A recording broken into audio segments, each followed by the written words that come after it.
Welcome you all again. I am your chemistry teacher Manmohan Singh. So I am going to present our next topic, that is solubility of gases in liquids, Henry law. Okay. So what are the factors which affect the solubility of gases in liquids?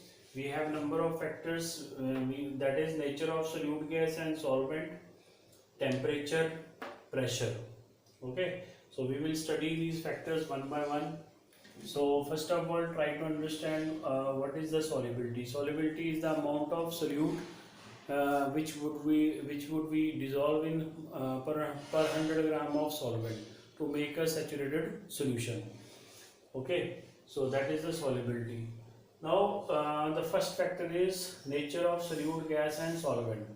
So whenever we talk about the nature of solute gas and solvent, so one principle is there, like dissolve like. Okay, this is very familiar principle in chemistry which works. Polar is dissolved in polar and non-polar is dissolved in non-polar. Similarly, if gas is a polar, like ammonia gas, HCl gas, it could be easily dissolved in the water. But on the other hand, CO2, helium, nitrogen gas, okay, they could not be easily dissolved in the water. Okay, because water is a polar and helium, nitrogen, CO2 are non-polar. Okay, so this is the first point, the nature of solute gas and solvent. Second is temperature. If we talk about the gaseous solubility, gases plus solvent gives you gaseous solution. So these solutions are mostly exothermic in nature. Okay, if these are exothermic in nature, so now whenever you are having a low temperature conditions, so your favorable forward step is favorable. Okay, so while we are preparing the gaseous solutions, while we are preparing our cold drinks, okay, other similar aerated drinks we are preparing, so we are keeping our temperature conditions low.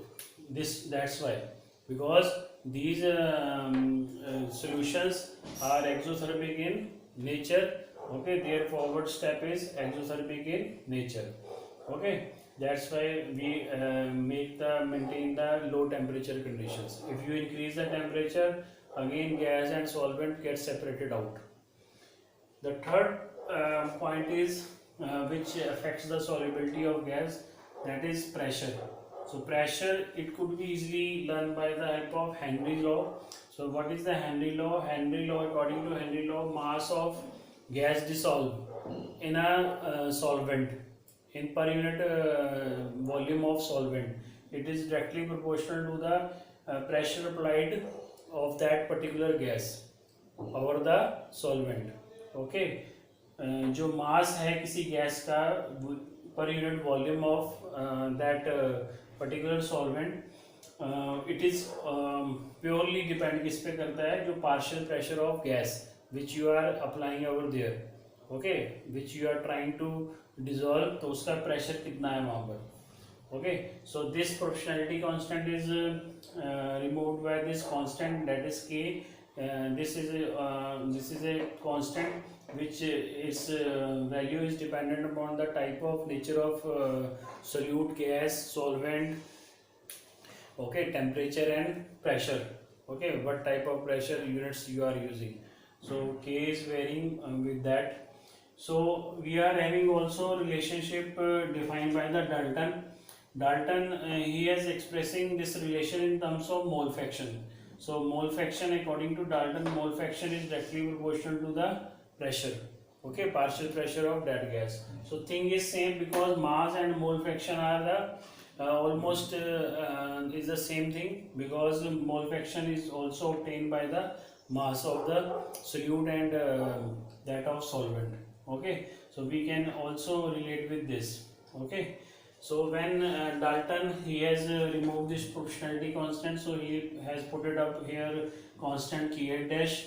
Then he has related this K dash in terms of P equals to 1 by K dash into X. So this 1 by K dash is equals to Henry's constant. So he has expressed 1 by k dash equals to Henry's constant.